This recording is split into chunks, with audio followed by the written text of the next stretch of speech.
এই প্যানেলিস্টের মধ্যে মধ্যে আমার মনে হয় কিছু উজাদেরকে রাখা উচিত ছিল প্যানেলিস্ট হিসাবে। উজারা যদি থাকতো তাহলে শুনতো, আজকে তাদের অপিনিয়ন দিতে পারতো তারা কেন এটা করছে, তাহলে আমার মনে হয় জিনিসটা আরো ভালো হতো। আমি উজা হয়তো রাজি আছি, কিন্তু এই মেসেজটা যেন মানুষের কাছে যায়। রাসেল ভাইরাস মানে আক্রমণ কখন করতে পারে কিংবা করবে কি তার প্রতিকার। আমি সোসাইটি অফ মেডিসিনকে বলবো যে সামনে এত মানে আমাদের যারা উপবিষ্ট শ্রদ্ধেয় ব্যক্তি যারা মেডিসিনের পুরাধার তাদের প্যানেলিস্ট হিসাবে রাখছেন, এই প্যানেলিস্টের মধ্যে মধ্যে আমার মনে হয় কিছু উজাদেরকে রাখা উচিত ছিল প্যানেলিস্ট হিসাবে। উজারা যদি থাকতো তাহলে শুনতো, আজকে তাদের অপিনিয়ন দিতে পারতো তারা কেন এটা করছে, তাহলে আমার মনে হয় জিনিসটা আরো ভালো হতো। যাই হোক, সাংবাদিক ভাই বোনেরা, আপনারা তো শুনলেন, আমার আর বক্তব্য কিছু বলার নাই।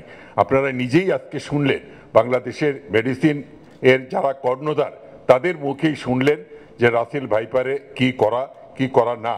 এবং আমি মনে করি আপনারা যদি এই মেসেজগুলো একদম আমাদের জনগণের কাছে পৌঁছে দেন, আপনারাই কিন্তু পারেন এটা একদম মানে একদম জনগণের কাছে যে রাসেল ভাইপারে আতঙ্কিত না হয়ে আমি যে মেসেজটা দিচ্ছি, আর এই মেসেজটা দেওয়ার জন্য আমার ছেলে মেয়ে আমাকে বলে, বাবা তুমি তো উজা হয়ে গেছো, এখন তুমি আর ডাক্তার নাই। আমি উজা হয়তো রাজি আছি, কিন্তু এই মেসেজটা যেন মানুষের কাছে যায় যত দ্রুত সম্ভব। শোনেন, এই গতকাল রাত্রে একটা মেসেজ আসলো আমার কাছে যে কোথায় যেন একটা মানে রাসেল ভাইপারে কামড় দিছে, হাসপাতালে যাওয়ার পরে রুগীটা মারা গেছে। আমি কিন্তু যে কোনো মেসেজ যখনই পাই আমি সাথে সাথে তার অ্যাকশন নিই। আমি সাথে সাথে আমি ডাইরেক্টর হসপিটালকে বললাম, আমার ডিজি হেলথের চারিত্রে এডিজিকে বলেন আপনারা খোঁজ নেন কি হলো ঘটনাটা। ঘটনাটা ছিল যে সাপে কামড় দিয়েছে অনেক দুর্গম এলাকায়, তারা প্রথমে একটা হাসপাতালে গেছে, সেখান থেকে আবার গেছে, এই যে সময়টা নষ্ট। এই জন্য আমি মাননীয় সংসদ সদস্যদেরকে বলছিলাম যে আপনাদের তো অনেক হ্যান্ডস আছে, আপনাদের মেম্বার আছে, চেয়ারম্যান আছে, রুগী আনার দায়িত্বটা যদি আপনারা নেন, চিকিৎসকদের কাছে নিয়ে আসেন, চিকিৎসকরা তো চিকিৎসক হইতে রুগী তো আনতে হবে, সেটা তো আর চিকিৎসকরা পারবে না।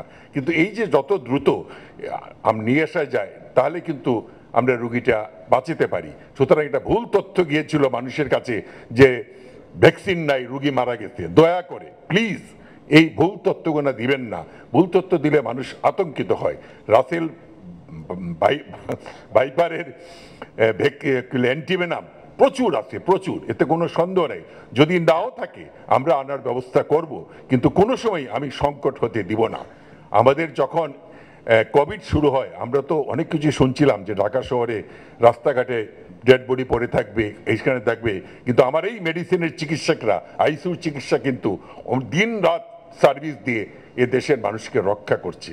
এই জন্য তাদেরকে স্যালুট দেওয়া উচিত আমি মনে করি। একইভাবে তারা এই রাসেল ভাইপারও যেভাবে ওনারা কাজ করছেন, আমি মনে করি যে দেশে মানুষের এই রাসেল ভাইপারের আতঙ্ক একদিন চলে যাবে।